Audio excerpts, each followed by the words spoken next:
Sports card friends, we are back again. There is a new It's Geoff Wilson episode out this morning. We have watched. We are ready to offer our review of the show. But first, a live look at hobbyists trying to navigate the sports card hobby right now. Frank, go ahead and roll that clip that we talked about. Roll it. Just walk right up. And I tell you, it's very safe, it's durable, and Harold, it's lightweight. You're scaring me. So really, see, Wow. now it's locked in place, okay? So really, you say, Oh God, Harold, are you okay? actually I didn't have it locked. You have to lock it. Once you lock it, you're okay. But it is very safe to operate. So continue to call for it. All righty. Well, Harold, Geoff Wilson, sports card investor, back this week Entrepreneur. talking about how Panini is getting absolutely bodied by Fanatics recently, just getting pushed around like a rag doll. Hey, buddy. Speaking of getting pushed around, don't let your slabs get pushed around. Guys, SlabMags, the only place on the internet where you can get 10% off SlabMags is the link down below in the video description, as well as in the pinned comment. UV protection, and hey, look, maybe your girlfriend, your wife, boyfriend, whoever it is, messing with your cards. Oops, they drop your slab, it cracks. Now you've got to send your expensive card in to get reslabbed. Who wants to do that? Well, you don't have to bother with it. Check out SlabMags today. A couple of interesting nuggets. One thing I'll say too, this is kind of I've noticed something with Geoff Wilson and the sports card investor content, kind of a little bit of a shift, a slight shift in that more newsy type stuff. I've heard him say on the show that channels like mine and others we're more agile in the sense that we're able to get news out quickly because, look, he's got high production, he's got a full team, and it's kind of like moving that army around and then getting the camera set up and doing all the mic and all the rest of the stuff. We have a little bit more of an advantage as a smaller channel that we can literally, I can put my iPhone up on a tripod in my office and I can throw together a video pretty quickly, and there's others that do this as well. But I've noticed that he has been trying to get quicker to that news, and especially on IG. And actually, he's offered some really good stuff. The one thing is, Geoff is close to the industry folks. I mean, he has contacts at all the major companies. He is in the know, if you will. So I like to pay attention to his IG for those reasons, and he is starting to do more of that breaking news stuff. If I remember correctly, I think that he has a broadcasting degree from the University of Florida. So that's how he has that kind of polished presence about him. I believe, I could have that wrong, but I think I don't. I think that's right. So he has a background in this sort of stuff. He's good at doing the broadcasting thing. So this is right in his wheelhouse. All right. So he offered kind of his thoughts or some behind the scenes stuff that he might be privy to that others may not. I've got a few good sources too on this PWCC stuff that offered me some really early information. I made a video on it on, was it Sunday or Monday morning? I had information going back to Friday, Saturday, but just did not make a video on it because I wanted to get some more complete, and then also wanted to be respectful of my sources too, to make sure that everything was aligned before just busting it out. I did put a video before the announcement because there was certainly smoke, but hey, you know, we'd been through this before with Fanatics buying Panini. How much smoke has been around that forever,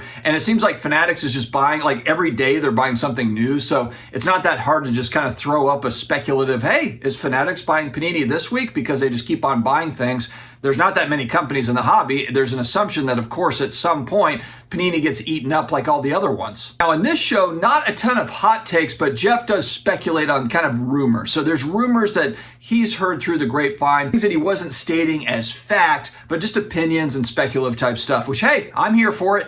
One thing that he did mention was he felt like PWCC in the end sold for probably less than 10% of what they would have sold for if they had opted to in 2021.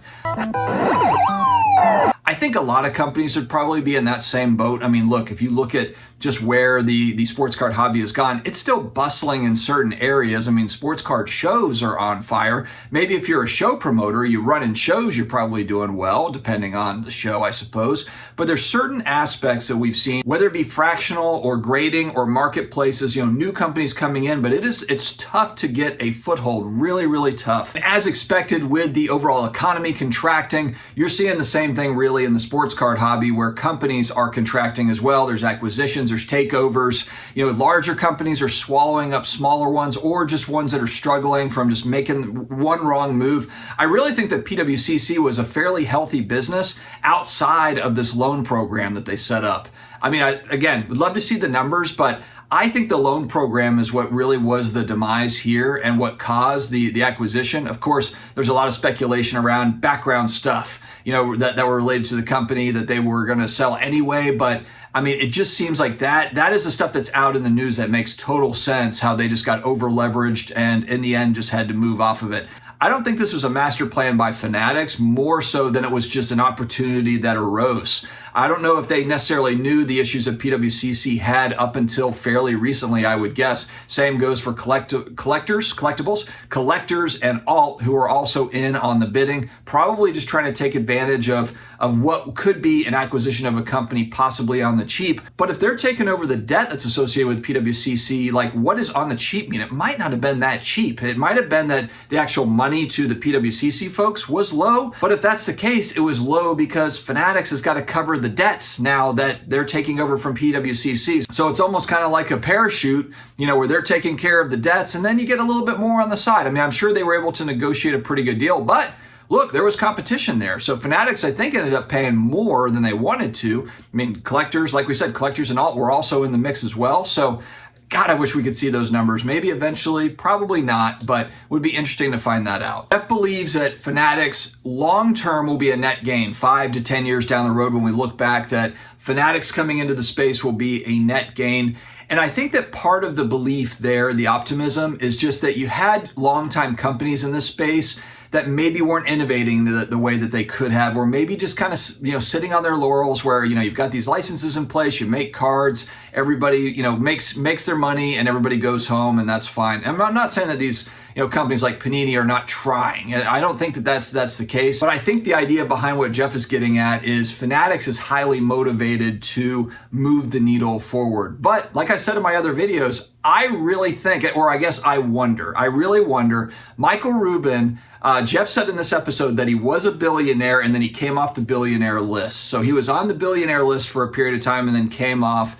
And I'm just kind of wondering from a personal standpoint, how much motivation is it for Michael Rubin to be in the billions? Because that is what the IPO would mean for Fanatics. We've seen a lot of news coverage around Fanatics' goal. They will IPO. That is coming. So the idea of these acquisitions, this is just building up the infrastructure to build up a potential stock price. And when that happens, everybody gets mega rich. That's how it works. I'm not saying that Michael Rubin's not already rich, but this is kind of like big rich. This is like, the Bill Gates, the billionaire club, the Warren Buffett stuff. And so it's inevitable that happens. It's inevitable that it's heading that way for Michael Rubin. And then the big thing is going to be just, you've bitten off all of this stuff to chew on, but now you've got to really execute on this. We talked about this a couple days ago. And there is going to be a huge microscope because, look, in the hobby today, you've got all these different companies and there's hardcore people in the hobby that collect cards, speculate on cards, invested cards, whatever you're doing here, that are very passionate about what they're doing and they're very critical of companies that are not meeting their expectations. Hell, even companies that are meeting 90% of the expectation, people will still complain about this, that, or the other. Well, with Fanatics basically taking on all of this, except for what grading is the last thing left, they have all these different hands in the pie now. There's a huge microscope on Michael Rubin and Fanatics to deliver here as we move into the next few years as they take over the licenses. I'm going to get into another rumor that Geoff brought up here relating to the licenses, but again, there's going to be heavy pressure. Michael Rubin, if you look at his IG, Geoff mentioned it, he's having fun out there. He knows all the athletes, he knows all the celebrities. He's having a good time. There will be a lot of pressure on him moving forward to really build out the collectible space and deliver more than what we've seen out of the Panini and the Tops of old. There was a lot of redemptions and this and that and whatever. There is going to be so much pressure on him and also just his teams. You're building out teams. These guys have to deliver, guys and gals. And that's going to be the big question mark. It's going to be tough for them to meet all the expectations, just given all the different pieces that they have in play. And I've said it before, please stay away from grading. Let that be an independent space. I think that would be the absolute worst mistake. And Geoff said that it would be the worst mistake in the short run, maybe eventually is what he said. I just don't think at all. I say stay out of that part of it. Maybe set up agreements where it's very easy to get cards graded with those companies through your marketplaces, through your manufacturing arm. Hey, you break it and then it goes straight to the graders that we have partnerships with. I say stay out of grading because that's supposed to be the independent space. It's kind of and also if you want to get hobbyists really riled up, talk about grading. You know, marketplaces, yeah, we'll argue about marketplaces. Vaults, sure. Manufacturing companies, yeah, we'll whine and complain about manufacturing companies, but grading, once you start mixing into grading, that's when people get really fired up. And if there's any sort of weirdness with the company that they end up buying, there might be some special treatment or something, it's just not a good look. And it's just the one piece it's not worth the trouble. Just stay out of grading. You have all the other things. That's supposed to be kind of that sacred independent space. Let it stay like that. Another piece that Geoff talked about, this was a rumor, something that he heard, but very, very interesting, that Fanatics may have been able to get this deal for new basketball cards. It's kind of like, how is Fanatics able to put out licensed basketball cards?